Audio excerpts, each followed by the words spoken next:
Assalamualaikum warahmatullahi wabarakatuh. Perkenalkan, nama Ibu Yosni Maria Ulfa. Apa kabar semuanya, siswa-siswa Ibu? Semoga selalu dalam keadaan sehat ya. Baik, kali ini kita akan membahas tentang sejarah Tenun Songket di Provinsi Riau. Riau merupakan provinsi yang ada di Indonesia yang terletak di bagian tengah Pulau Sumatera. Lebih tepatnya yaitu di bagian tengah pantai timur Pulau Sumatera, yaitu di sepanjang pesisir Selat Malaka.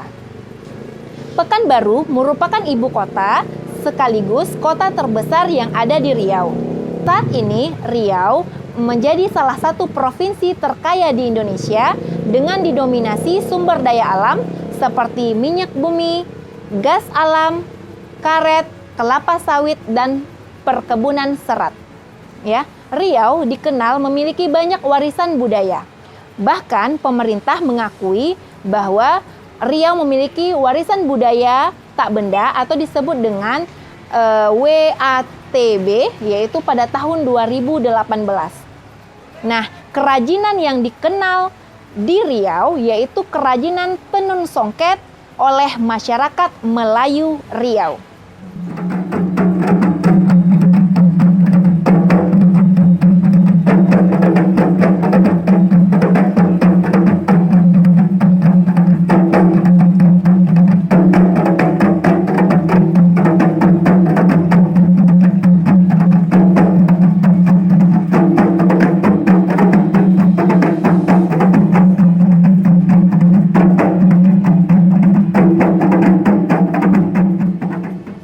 Baik, kali ini kita akan bahas tentang bagaimana sejarah kerajinan tenun khas Melayu Riau.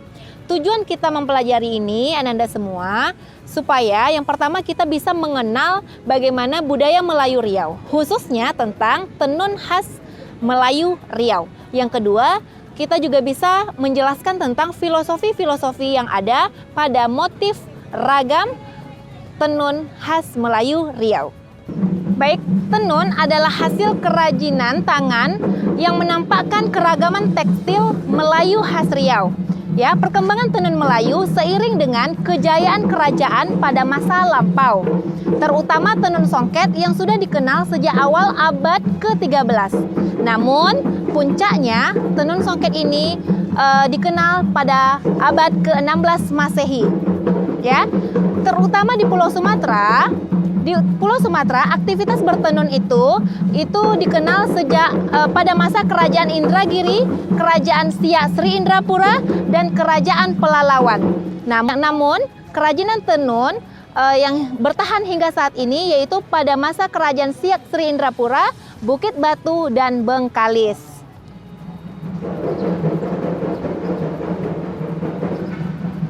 Orang yang berjasa dalam sejarah munculnya kain tenun songket yang di Riau adalah seorang wanita yang bernama Enci Wan Siti binti Wan Karim yang berasal dari Kerajaan Terengganu atau Malaysia. Beliau adalah seorang yang cakap dan terampil dalam mengerjakan hal menenun dan dikenal dengan masyarakat pada awalnya. Melayu khas tenun yang diajarkan adalah tenun tumpu, lalu bertukar dan diganti dengan menggunakan alat yang bernama kik, KIK. Alat tenun kik ini bekerja dengan mengumpulkan lembaran benang dan menggulungnya pada seruas bambu atau kumparan yang disebut dengan menerau. Ya, selanjutnya kumpulan benang pada bambu atau kumparan tadi disusun menyatu dengan benang yang liangnya itu hingga mencapai 20 hingga 30 meter dan digulung. Kemudian digulung di alat penggulung yang diletakkan di ujung kik. Dengan berjalannya waktu, alat kik ini saat ini sudah diganti dengan ATBM yang dianggap lebih efisien. Usaha besar-besaran kerajinan tenunan mulai dikenali semasa Sultan Saidis Syarif Ali Abdul Jalil Syarifuddin pada tahun 1800 Masehi. Nah, tadi udah dijelaskan, kemudian lalu dikembangkan oleh penenun wanita yang bernama Enci Wan Siti binti Wan Karim dari Terengganu yang sangat dibanggakan oleh Sultan dan masyarakat Siak pada saat itu. Dengan perkakas tenun seadanya dan cara kerja yang disebut dengan tenun tumpu, Encik Siti terus bertahan dan mengembangkan karya-karya tenunannya. Pada tahun 1864, tenun Siak ini telah berkembang pesat. Pada tahun 1942, ketika kerajinan bahan sutra alam dan benang emas yang tadinya digunakan sebagai bahan dasar mulai sukar didapat. Untuk mengganti bahan dasar, para penenun menggunakan kapas dan benang. Sebenarnya, tenunan Riau mulai berkembang sejak benang sutra mulai dihasilkan dan dikenali melalui pedagang Cina. Sejak awal Masehi, alam Melayu ini diperkenalkan dengan aneka bahan tekstil dari India, Arab, Paris, dan Cina. Cina terkenal dengan kain sutra, walau sebagian pendapat menyatakan teknik pembuatan kain sutra dibawa dari India. Ya, kerajinan tenun Siak mulai dikenal pada saat itu ialah kain bercual 2 benang emas yang dibuat pada abad ke-17. Saat itu, tenunan Siak merupakan pekerjaan tambahan rumah tangga yang dikerjakan oleh gadis-gadis Siak. Ya, menenun ini bertujuan agar gadis-gadis tidak jatuh dalam pergaulan yang bisa mendatangkan aib untuk keluarganya, dan para gadis dapat memiliki waktu yang produktif dan bernilai ekonomis. Pada tahun 1864, tenun Siak telah berkembang pesat. Pada tahun 1942, ketika kerajinan ini semakin maju, bahan sutra alam dan benang emas yang tadinya digunakan sebagai bahan dasar mulai sukar didapat. Untuk mengganti bahan dasar, para penenun menggunakan kapas dan benang. Keterbatasan peralatan membuat tenunan Siak sangat terbatas dan lambat. Pengerjaannya dilakukan secara tradisional. Pewarnaannya masih menggunakan bahan-bahan dari alam, seperti kulit kayu, daun-daunan, ataupun akar-akar tumbuhan. Untuk mendapatkan warna merah, digunakan kulit kayu atau namanya samak, dan untuk warna kuning mereka menggunakan kunyit.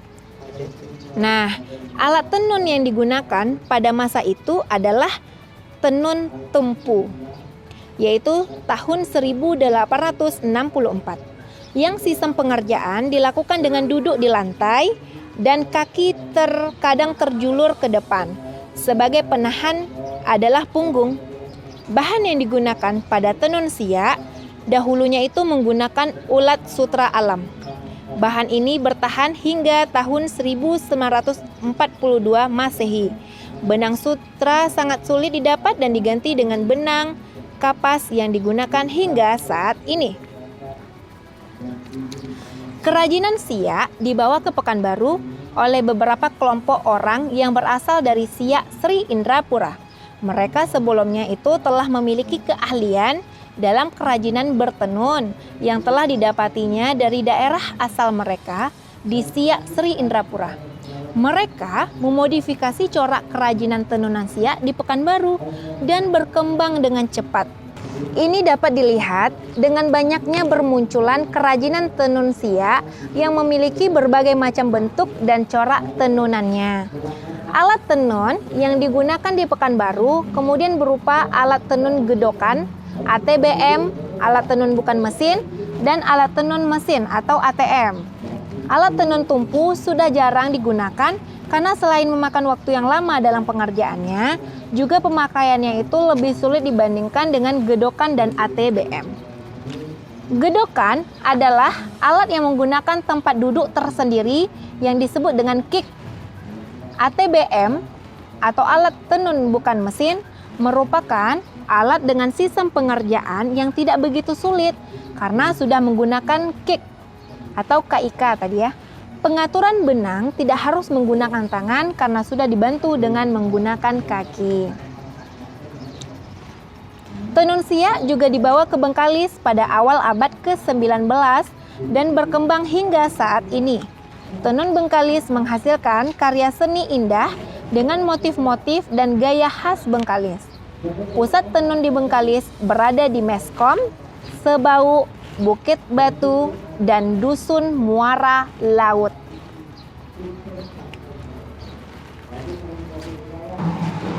Nah,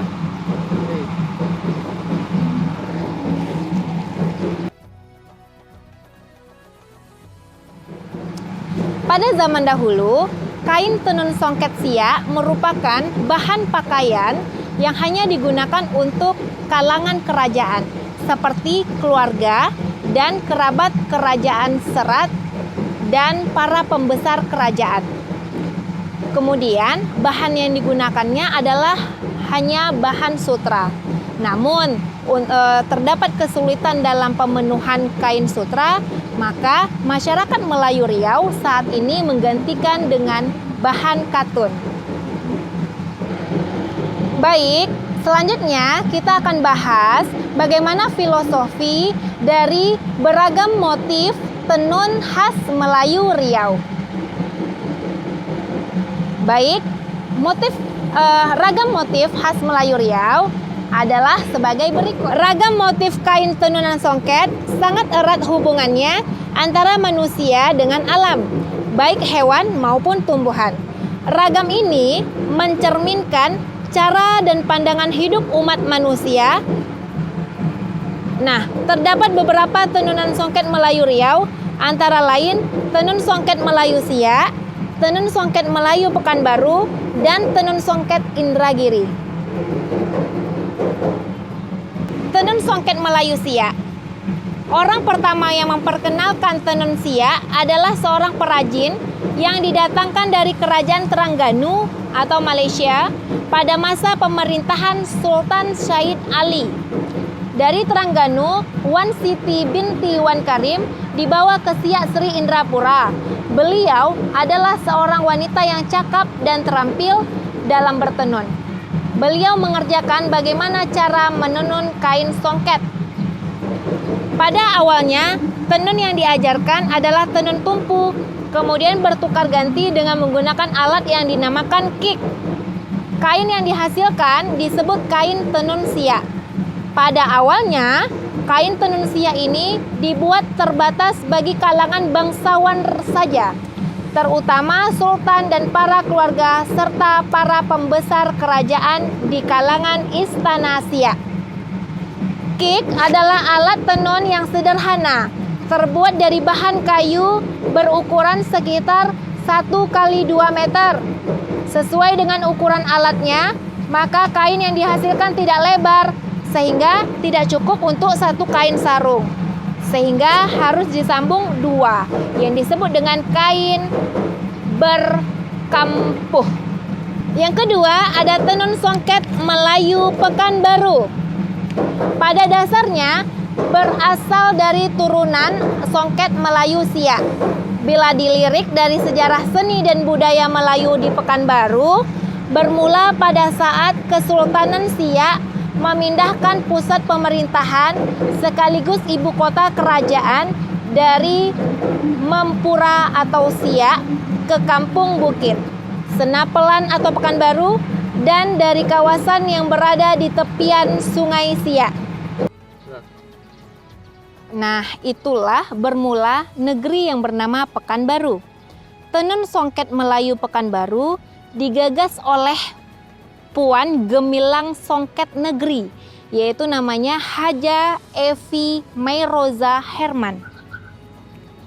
Bahkan apresiasi dan prestasi beliau mendapatkan penghargaan khusus dari Museum Rekor Indonesia atau MURI.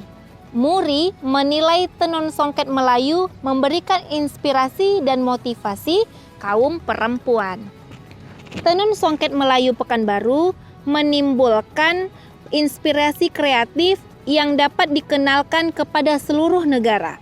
Sebelumnya juga, MURI memberikan penghargaan kepada tenun songket Melayu Pekanbaru yang sebagai songket terpanjang di Indonesia pada tahun 2005. Selanjutnya, 2008 kembali MURI memberikan penghargaan dengan panjang songket 45 meter. Sedangkan akhir 2009, dirinya mendapat penghargaan Upakarti Jasa Pengabdian dari Kementerian Kebudayaan Indonesia. Motif songket menjadi andalannya, yaitu siku keluang, dengan artian kepribadian yang memiliki sikap dan tanggung jawab menjadi idaman setiap orang Melayu Riau. Yang ketiga, tenun songket Indragiri. Songket Indragiri telah ada sejak puluhan tahun yang lalu di Kerajaan Indragiri. Asal mula kain tenun Indragiri dibawa oleh orang-orang perehu atau disebut dengan orang dagang yang menetap di Indragiri yang berpusat di kota Rengat. Masyarakat pendatang ini oleh Kerajaan Indragiri melalui Tenun Muda Indragiri diberi suatu daerah untuk bermukiman. Sampai saat ini daerah tersebut dikenal dengan nama Kampung Dagang. Dari tempat inilah awal mula berkembangnya tenun Indragiri dengan bahan baku berasal dari benang sutra. Pada masa kejayaannya, Kerajaan Indragiri terkenal sebagai penghasil karet yang diperjualbelikan sampai ke Singapura oleh pedagang Cina di kota Rengat. Kepada pedagang Cina inilah tenun Indragiri diperdagangkan dengan cara titip beli. Lama-kelamaan karena kesulitan dalam mendapatkan benang sutra, maka bahan baku diganti dengan katun yang dipadukan dengan benang emas. Pada awalnya, alat tenun Indragiri adalah alat tenun tumpu yang kemudian berganti dengan nama kik dan ATBM. Bertenun dengan menggunakan kik sama halnya dengan tenun siak, akan memakan waktu hampir 1 bulan untuk menyelesaikan satu helai kain. Bertenun ini juga dilakukan oleh para wanita yang pada mulanya adalah untuk keperluan sendiri, kemudian berkembang menjadi usaha rumah tangga. Pada masa tertentu, sesudah berakhirnya masa Kerajaan Indragiri, tenun ini sempat menghilang dan sulit dicari. Kain hasil tenunan lama tersebut hanya dimiliki orang-orang tertentu, yaitu keluarga raja atau pembesar kerajaan yang menyimpannya dengan hati-hati sekali.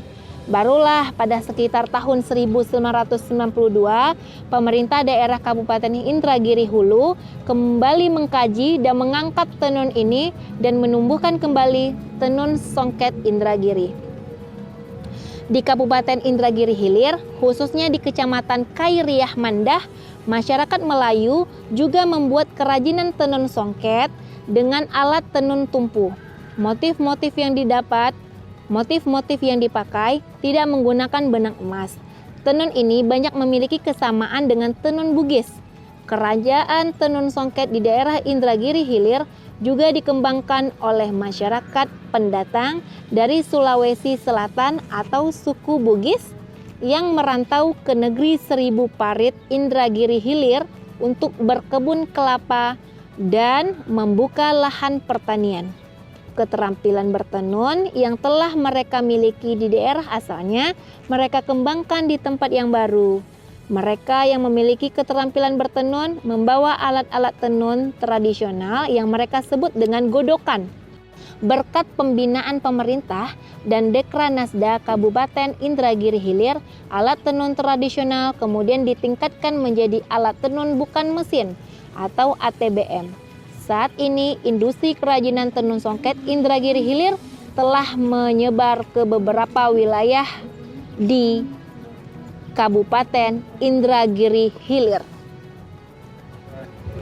Nah, begitulah sejarah perkembangan kain tenun songket Melayu khas Riau. Semoga siswa-siswa Ibu bisa memahaminya dengan baik ya. Dan tetap semangat belajar ya. Lebih dan kurang Ibu mohon maaf. Wassalamualaikum warahmatullahi wabarakatuh dan sampai jumpa.